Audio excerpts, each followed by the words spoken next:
Hello বন্ধুরা, আপনাদের সবাইকে অনেক ধন্যবাদ আমার রান্নাঘরের চ্যানেলে আসার জন্য।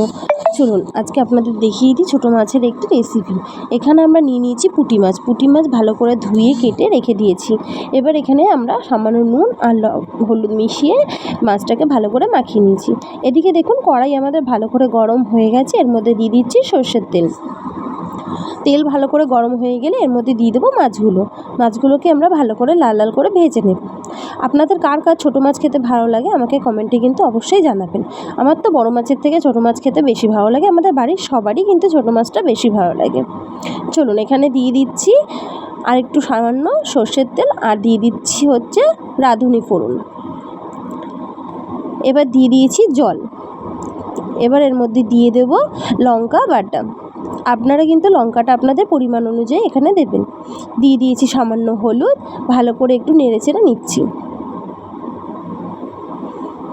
ভালো করে নেড়েচেড়ে নিয়ে কিছুক্ষণ ফোটার জন্য রেখে দিয়েছিলাম ঝোলটাকে। এবার দিয়ে দিচ্ছি 4-5টা কাঁচা লঙ্কা চিড়ে।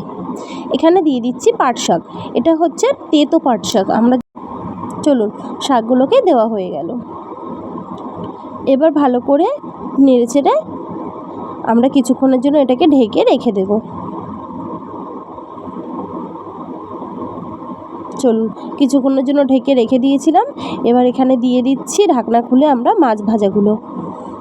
দেখুন মাছ ভাজাগুলো দিয়ে আবার কিছুক্ষণের জন্য নেড়েচেড়ে আমরা ঢাকা দিয়ে রেখে দেব। চলুন 1 থেকে 2 মিনিট এরকম ঢেকে রেখে দিয়ে ঢাকনাটা খুলে আপনারা আবার একটু নেড়েচেড়ে নেবেন।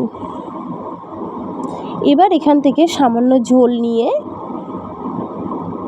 দেখুন আমরা নিয়ে নিচ্ছি সামান্য একটু ঝোল নিয়ে আমরা একটু আটা বা ময়দা বা চালের গুঁড়ো গুলিয়ে নেবেন।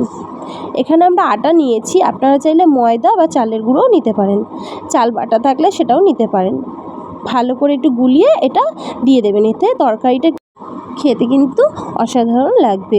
যে কোনো তরকারিতে এরকম যদি একটু দিয়ে দেন খুবই ভালো লাগবে তরকারিটা খেতে, যে কোনো মাছের ঝোলে কিন্তু। চলুন এবার ভালো করে ফুটিয়ে এটাকে নামিয়ে নেব। দেখুন ভালো করে ফোটানো হয়ে গেছে, এবার এটাকে নামিয়ে নিচ্ছি। চলুন নামানো হয়ে গেছে।